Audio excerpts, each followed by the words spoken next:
Hi ஒருவன் எல்லோரும் எப்படி இருக்கீங்க? நல்லா இருப்பீங்கன்னு நினைக்கிறேன். பார்த்தீங்களா பிரேக்கிங் நியூஸ் என்னென்னு? சட்டமன்ற தேர்தல் ரிசல்ட்டுக்கு முன்னதாக +2 ரிசல்ட் அப்படின்னு சொல்லி கொஸ்டின் மார்க்கு மே 4ஆம் தேதிக்கு முன்னதாக 12ஆம் வகுப்பு தேர்வு முடிவுகளை வெளியிடுவது குறித்து தேர்வுத்துறை ஆலோசனை. பிரேக்கிங் நியூஸ் அஃபீஷியல் நியூஸ் சேனலில் வந்திருக்குங்க.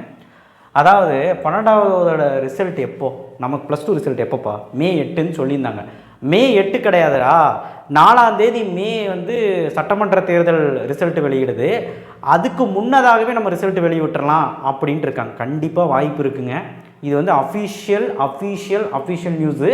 ஆனால் தேர்வுத்துறை முடிவு பண்ணிட்டு தான் இருக்காங்க. தேர்வுத்துறை இன்னும் கன்ஃபார்ம் பண்ணலை. தேர்வுத்துறை என்ன பண்ணலை?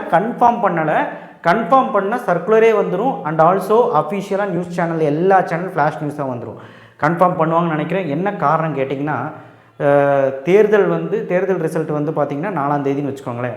எதுக்கு வம்பு, அதுக்கப்புறம் எதுக்கு அப்படின்னு சொல்லிட்டு முன்னதாகவே பண்ணுறதுக்கு நிறைய வாய்ப்புகள் ஏன் இருக்குதுன்னு நான் சொல்கிறேன்னா, நம்ம கரெக்ஷனுங்கிறது 20ஆம் தேதியே முடிஞ்சிடும். இப்போ இன்றைக்கி கரெக்ஷன் ஆரம்பித்து 20ஆம் தேதியே முடிஞ்சிடும்.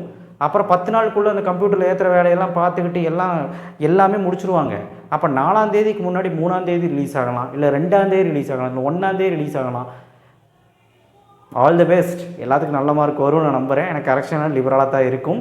கண்டிப்பாக ஆன்சர் கீ பார்த்தோன்னு எனக்கு அப்படி தான் தோணுதும்.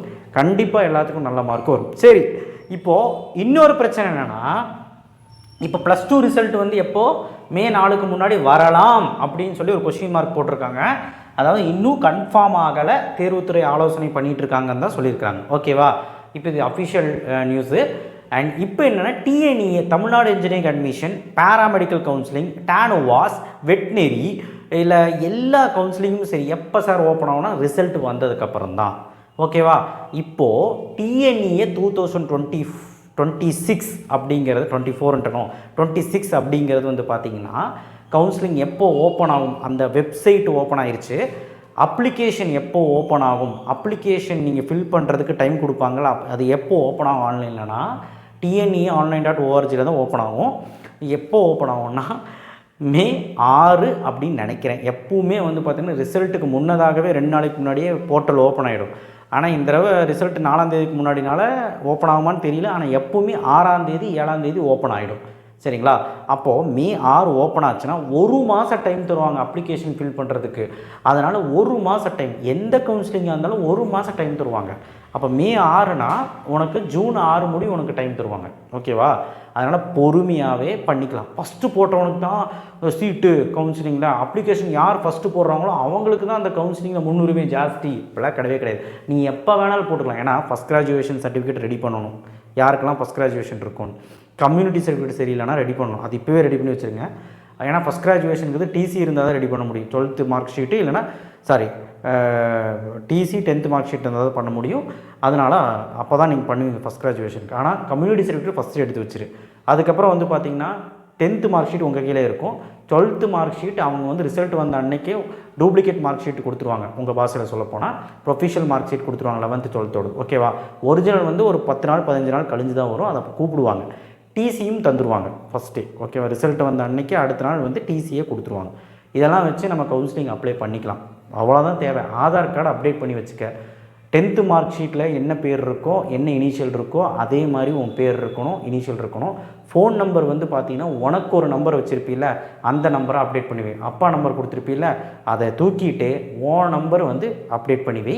ஏன்னா ஃப்யூச்சரில் உன் நம்பர் தான் எல்லாம். உனக்குன்னு ஒரு ஆதார் கார்டு, உனக்கு ஒரு ஐடென்டிட்டி தேவையில்ல, அதுக்கு தான். ஸோ ஆதார் கார்டு அப்டேட் பண்ணி வச்சுக்க. இவ்வளவு தான். நேட்டிவிட்டி சர்டிஃபிகேட் அதர் ஸ்டேட்லேருந்து வரவங்களுக்கு நேட்டிவிட்டி சர்டிஃபிகேட் தேவை, அவங்க ரெடி பண்ணி வச்சுக்கோங்க. இன்கம் சர்டிஃபிகேட் ரெடி பண்ணி வச்சுக்கோங்க எல்லாருமே. இன்கம் சர்டிஃபிகேட் மோஸ்ட்லி எஸ்சி எஸ்டிக்கு தான் தேவைப்படும். போஸ்ட் மெட்ரிக் ஸ்காலர்ஷிப் 50,000 வருஷம் கிடைக்கும்ல, அவங்களுக்கு மட்டும். ஓகேவா? அண்ட் அதர் தென் தட் மீதி இருக்கவங்க சும்மா ரெடி பண்ணி வச்சுக்கோங்க. அப்டேட்டட் இன்கம் சர்டிஃபிகேட் இதெல்லாம் தான் தேவை. என்னெல்லாம் சர்டிஃபிகேட் தேவைன்னு ஒரு வீடியோவே நான் போட்டிருக்கேன். And moreover email ID and phone number மேண்டிட்டரியாக வேணும். அது active email ID, active phone number எடுத்து வச்சுக்கோங்க. அண்ட் நிறைய பேர் கேட்டிங்க பேங்க் அக்கௌண்ட் ரெடி பண்ணுமா அப்படின்னு. ஆமாம், மைனர் அக்கௌண்ட் இப்போ ரெடி பண்ணிவிட்டு அப்புறம் 18 ஆனோன்னு அது சீனியர் அக்கௌண்ட்டாக மாற்றிக்கலாம். பேங்க் அக்கௌண்ட்டும் ரெடி பண்ணுங்கள். அது பேங்க் அக்கௌண்ட் ரொம்ப முக்கியம் உங்கள் பேருக்கு. ஏன்னா பேங்க் அக்கௌண்ட்டுங்கிறது இனிமேல் டிடி எடுக்கிறதும் இனிமேல் எல்லாமே உங்கள் பேரில் இருக்கும். ஸோ அதனால் வச்சுக்கோங்க. அப்பாவோடது யூஸ் பண்ணிக்கலாம், பட் இப்போதைக்கு எடுத்து வச்சுக்கோங்க எதுக்காவது கேட்டாங்கன்னா. அண்ட் ரொம்ப முக்கியமான விஷயம் வேறு எதுவுமே கிடையாது. TC, 10th mark sheet, 12th mark sheet, community certificate எதெல்லாம் தேவையோ நான் சொல்லிட்டேன். ஓகேவா? இதுக்குன்னு ஒரு தெளிவாக வீடியோ வேணுனாலும் சொல்கிறேன். டிஎன்இஏக்கு என்னெல்லாம் சர்டிஃபிகேட் தேவைன்னு சொல்கிறேன். என்னெல்லாம் இப்போ ரெடி பண்ணி வச்சுக்கணுமோ அது மட்டும் நான் சொல்லிட்டேன். ஓகேவா? பக்காவாக ரெடி பண்ணி வை. அண்ட் வேறு எதுவும் தமிழ்நாடு கவுன்சிலிங்க்கு தேவைப்படாது. எல்லா கவுன்சிலிங்க்குமே நீ இதுதான் தேவை. டிஎன்இஏன்ட்டு இல்லை, எல்லா கவுன்சிலிங்க்குமே இதுதான் மேஜராக தேவை. சரியா? Community certificate, 10th mark sheet, 12th mark sheet, 11th mark sheet, TC, Aadhaar card update, அதுக்கப்புறம் இதெல்லாம் தான் தேவை. எம்இஸ் நம்பர்லாம் அந்த 12th மார்க் ஷீட்டில் இருக்கும். And email ID, mobile number வந்து மேண்டிட்டரியாக active email ID, phone number வந்து உன்னோடைய ஃபோன் நம்பர், அப்பாவோட ஃபோன் நம்பர் இருக்கிற மாதிரி பார்த்துக்க. ரெண்டுமே இருக்கணும். அண்ட் இமெயில் ஐடி உன்னோட பர்சனலாகவே இருக்கணும் ஆக்டிவில். ஓகேவா? இதெல்லாம் இருக்கிற மாதிரி பார்த்துக்க. அண்ட் மோரோவர் இதை தாண்டி வேறு எதுவுமே தேவையில்லை. அண்ட் யாராவது வந்து எக்ஸ் சர்வீஸ்மென் இல்லை வந்து ஸ்போர்ட்ஸ் கோட்டா இல்லை வந்து டிஃபரன்ஷியபிள் இருக்குன்னா அதுக்கு ஒரு சர்டிஃபிகேட் தனியாக வந்து எடுத்து வச்சுக்கோங்க. ஸ்போர்ட்ஸ் கோட்டானா கடைசியாக 3 வருஷம் இருக்குள்ள 9வது, 10வது, 11வது, 12வது, இந்த 9வதுலேருந்து நீங்கள் என்ன கேம்ஸில் பார்ட்டிசிபேட் சர்டிஃபிகேட்லாம் வேலிட் ஆகாது. என்னெல்லாம் சர்டிஃபிகேட் தேவைன்னா ஸ்டேட்டு, டிஸ்ட்ரிக்கு, அதுக்கப்புறம் நேஷ்னலு, இன்டர்நேஷ்னல் அதுதான் எடுத்துக்குவாங்க. நீ வந்து ஜோனலில் பார்ட்டிசிபேட் பண்ணதெல்லாம் கூட சில டைம் பாயிண்ட்ஸில் எடுத்துக்க மாட்டாங்க. ஸோ பார்ட்டிசிபேஷன் சர்டிஃபிகேட் ஆகாது. வின்னர் ஆகிருக்கணும், இல்லை ரன்னராவது ஆகிருக்கணும், ஏதாவது ஆகிருக்கணும். அப்போ தான் அதை எடுத்துக்குவாங்க பாயிண்ட்டாக. ஓகேவா? அப்போ தான் ஸ்போர்ட்ஸ் கோட்டாக்கு நீ எலிஜிபிலிட்டி, அந்த சர்டிஃபிகேட் வச்சு ஸ்போர்ட்ஸ் கோட்டாக்கு போய்க்கலாம். அண்ட் எக்ஸ் சர்வீஸ்மேனுக்கு ஐடி ப்ரூஃப் வேணும். அண்ட் டிஃபரன்ஷியபிலிட்டிக்கு அப்டேட்டட் ஃபிசிக்கலி சேலஞ்சு சர்டிஃபிகேட் வந்து எடுத்து வச்சுக்கோங்க. இது எல்லாமே அந்த கோட்டாவில் போகிறவங்களுக்கு. ஓகேவா? அண்ட் மோரோவர் வேறு எதாவது இருந்தால் நெக்ஸ்ட் வீடியோ வந்து பேசலாம். அண்ட் +2 ரிசல்ட்டு நீங்கள் என்ன நினைக்கிறீங்கன்னு சொல்லுங்கள். நம்ம அதை பற்றி தொடர்ந்து விமர்சனம் பண்ணிட்டு தான் இருக்கிறோம். ஆன்சர் கீ வந்துச்சு, நானும் அடித்து சொல்லுவேன். லிபரல் கரெக்ஷன் தான், எல்லாத்துக்கும் மார்க் அள்ளி தான் போட போகிறாங்க. அதனால் ஸ்டே டியூனில் இருங்க. நம்ம சேனலில் கரியர் கைடன்ஸ் வந்துக்கிட்டே இருக்குது. ஸோ சப்ஸ்கிரைப் பண்ணுவீங்க, லைக் பண்ணுங்கள், சப்போர்ட் பண்ணுங்கள். நன்றி. தேங்க்யூ.